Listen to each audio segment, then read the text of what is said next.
Hello everyone, welcome back to your on channel English with Mamta Kesari. तो friends, कैसे हैं आप सभी? आई होप आप सभी ठीक होंगे और आप सबकी प्रिपरेशन बेहतर ढंग से चल रही होगी। काफ़ी समय बाद आज का वीडियो आप सभी को मिल रहा है। तो जितने भी लोग न्यू वैकेंसी का वेट कर रहे थे यूपी टीजीटी पीजीटी की पोस्ट पे, उन सभी लोगों के लिए एक बहुत बड़ी खुशखबरी है कि आपके लिए 23,000 प्लस पोस्ट जो है आने वाले हैं। और ये कोई हवा हवाई बातें नहीं है, बिल्कुल 2027 से पहले ये जितने भी पोस्ट हैं वो देखने को मिलेंगे आपको। ठीक है, और सब कुछ सही रहा तो 2027 में उससे पहले ही आपकी ज्वाइनिंग भी हो जाएगी। तो जितने भी लोग 2022 की वैकेंसी में जो एग्ज़ाम देने वाले हैं यूपी टीजीटी पीजीटी का, जैसा कि आपको पता ही होगा कि पीजीटी का एग्ज़ाम जो है मई में और टीजीटी का एग्ज़ाम जून में है।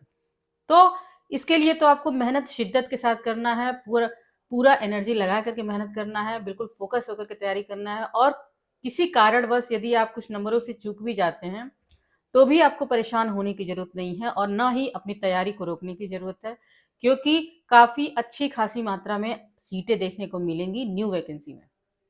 तो आपको अपना हौसला जज्बा कम नहीं होने देना है, बना करके रखना है। और सिलेक्शन वही लेता है जो लास्ट तक हारता नहीं है। ठीक है, क्योंकि मन के हारे हार है, मन के जीते जीत। यदि आपने मन से ही हार मान लिया है तो कोई भी मोटिवेशन आपको उस लेवल तक नहीं ले जा सकती। ठीक है, तो मन से बिल्कुल नहीं हारना है आपको। और जो लोग फ्रेशर हैं, जो लोग अब जाकर बीएड किए हैं, जो न्यू वैकेंसी का वेट कर रहे हैं, उनके लिए भी बहुत बड़ी खुशखबरी है। और उनको नोटिफिकेशन का वेट नहीं करना है कि 2 महीने 4 महीने बाद जब नोटिफिकेशन आ जाएगा उसके बाद हम सिलेबस को लाएंगे, सिलेबस देखेंगे, किताबें ले आएंगे और पढ़ाई करेंगे। ठीक है, तब हो सकता है टाइम आपके पास कम बचा हो। इसलिए जो फ्रेशर हैं, जो न्यू वैकेंसी का वेट कर रहे थे, जो पहली बार एग्ज़ाम देने जा रहे हैं यूपी टीजीटी पीजीटी का, वो अभी से तैयार हो जाएँ, अभी से अलर्ट हो जाएँ, सिलेबस को खंगालना शुरू कर दें, जो अच्छी किताबें हैं उनको देखना शुरू कर दें और उसके लिए बिल्कुल प्रिपरेशन करना शुरू कर दें। ठीक है, और उन लोगों से मैं कहना चाहूँगी जो 2022 की वैकेंसी के अभ्यर्थी हैं, जिनका एग्ज़ाम जो है जून और मई और जून के महीने में है, उनको बिल्कुल भी अभी टाइम गँवाने की ज़रूरत नहीं है। और ख़ास करके उन लोगों के लिए जो कहीं न कहीं प्राइवेट स्कूल में टीचिंग करते हैं, उन लोगों के लिए एक अच्छा मौका है कि आपको गर्मियों की छुट्टियाँ जो हैं वो मिल जाएँगी और उसका भरपूर इस्तेमाल आप कर सकते हैं। पूरा फ़ोकस होकर के पढ़ाई करना है, क्योंकि 2022 की वैकेंसी ही ऐसी है कि जो गोल्डन अपॉर्च्युनिटी आप सभी के लिए है, जिसमें कोई नेगेटिव मार्किंग नहीं है, बाकी पुराने पैटर्न पे ही एग्ज़ाम कराया जा रहा है। ठीक है? और न्यू वैकेंसी में कुछ चीज़ें होंगी जो बदली जाएँगी। वो तो वैकेंसी का नोटिफ़िकेशन आने के बाद ही पता चलेगा कि क्या-क्या चीज़ें चेंज की जा रही हैं, ठीक है? क्या-क्या चीज़ें बदली जा रही हैं। तो कोई भी इस तरह की उम्मीद की किरण थोड़ा भी अगर दिखाई दे, तो उसको पॉज़िटिव वे में लेना चाहिए। इससे हमें तैयारी करने के लिए एक उत्साह मिलता है, उमंग होता है और जहाँ उमंग और उत्साह होता है, वहीं पढ़ाई में मन भी लगता है। ठीक है? तो इस बार आपको बिल्कुल ठान लेना है कि किसी एक वैकेंसी में एक ना एक सीट हमको ज़रूर लेना है। चाहे 2022 की वैकेंसी में अगर किसी कारण छूट भी जाते हैं, तो नेक्स्ट 2026 में जो वैकेंसी आ रही है, उसमें आपको सिलेक्शन लेना ही लेना है। और सबसे बड़ी खुशी की बात है कि सीटों की संख्या भी ज़्यादा आने वाली है। ठीक है? जैसा कि 2021 में आया हुआ था। अभी 2022 वाली वैकेंसी में सीटें कम थी, तो काफ़ी लोग इस बात को लेकर परेशान थे कि मैम सीटें इतनी कम हैं, सिलेक्शन कैसे होगा? ठीक है? अप्लाई करने वाले लोगों की संख्या इतनी ज़्यादा है। तो यह शिकायत भी आपका दूर हो जाएगा 2026 की वैकेंसी में। ठीक है? तो बहुत ही बढ़िया मौका है, जितने भी लोग थोड़ा भी अगर सीरियस पढ़ाई करेंगे, थोड़ा भी मेहनत फ़ोकस होकर के स्टडी करने वाले लोग हैं, उनको कोई रोक नहीं सकता सिलेक्शन लेने से। तो इस बात को सोच के खुश हो जाना है। और देखिए, कई बार ऐसा होता है कि जब कुछ अच्छी खबर आती है, तो जितने भी नेगेटिव लोग होते हैं, जिनको खुद नहीं पढ़ना होता है, तो उन लोगों को भी डीमोटिवेट करते हैं जो पढ़ना चाहते हैं। ठीक है?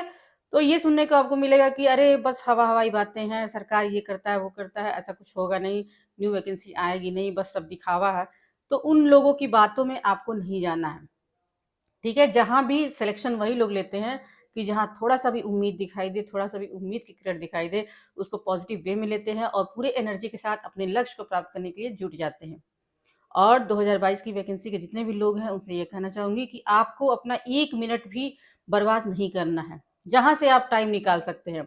और सोचिए, इतने अच्छे समय पे आप सिलेक्शन लेने जा रहे हैं, जबकि 8वाँ वेतन आने वाला है और आपको इंक्लूड करके आपकी सैलरी में दिया जाएगा।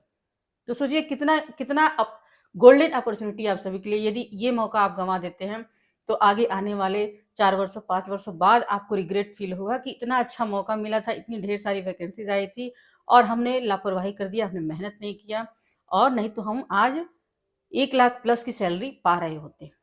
ठीक है, तो आज की वीडियो को बनाने का मकसद यही है कि बिल्कुल अगर थोड़ा सा भी आप लापरवाही करना है, थोड़ा सा भी सुस्त पड़े हुए हैं, तो बिल्कुल उठ जाइए, पूरे एनर्जी के साथ, पूरे तन मन से लग जाइए। ठीक है, जहां से आप समय दे सकते हैं दीजिए, जितने गैर जरूरी आपके कार्य हैं उन सभी को छोड़ दीजिए और सिर्फ अपने लक्ष्य की तरफ ध्यान दीजिए। ठीक है, तो ये वैकेंसी में भी आपको मेहनत करना है, और जो न्यू एस्पायरेंट हैं या जो 2022 की वैकेंसी में जो बच जाते हैं, उनको ये सोचना है कि न्यू वैकेंसी में हमको किसी न किसी तरह से सिलेक्शन लेना ही है, क्योंकि सीटें भी काफ़ी अच्छी खासी मात्रा में देखने को मिलती है। क्योंकि ये सच कहा गया है कि मौका जो होता है वो बार-बार नहीं आता है। ठीक है? मौका जब आता है, सच्चा इंसान या बुद्धिमान इंसान वही होता है जो सही समय पर सही मौके का फ़ायदा उठाता है। ठीक है ना? तो आपको कहीं से निराश नहीं होना है, हतोत्साहित नहीं होना, और इस बात को सोच कर के खुश होना है। कई लोगों के अंदर ये डर रहता है कि मैं इतना मेहनत कर रहा हूँ, बार-बार मेरे चैनल पे भी कमेंट आते हैं 2022 की वैकेंसी के जितने भी एस्पायरेंट हैं कि मैम सीटें कम हैं, नहीं हुआ तो क्या होगा, नहीं हुआ तो क्या होगा?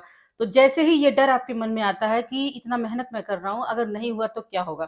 तो इस बात को सोच के आपको खुश हो जाना है कि नहीं भी हुआ तो नेक्स्ट वैकेंसी में तो मेरा होना ही होना है। क्योंकि जो 3 सालों से, 2.5 सालों से मेहनत कर रहा है, अगर एक आध नंबर से चूक भी जाता है, तो न्यू वैकेंसी में इतनी सारी सीटें हैं, क्यों नहीं होगा? आपका सिलेक्शन बिल्कुल होगा, तो वह डर भी आपका खत्म हो जाएगा।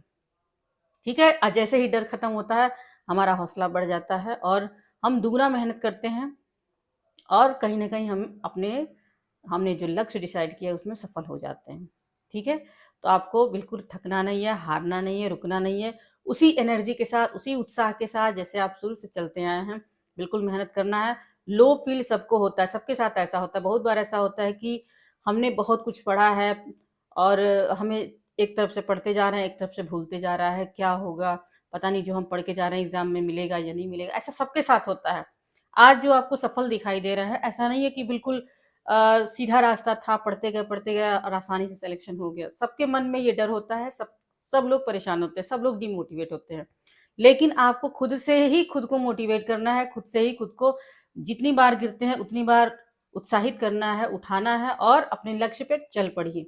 और लगातार आप चलेंगे, दुनिया चाहे कुछ भी कहती रहे, और आप अपने लक्ष्य को पा लेंगे। तो इस बात की सोच के आपको एक उम्मीद की किरण किरण ये दिखाई दे रही है। ठीक है? तो उम्मीद है आज का वीडियो आप सभी को अच्छा लगा होगा। यदि कुछ पूछना चाहते हैं तो कमेंट के माध्यम से पूछ सकते हैं। तो मिलते हैं नेक्स्ट वीडियो में, तब तक के लिए थैंक्स फॉर वॉचिंग।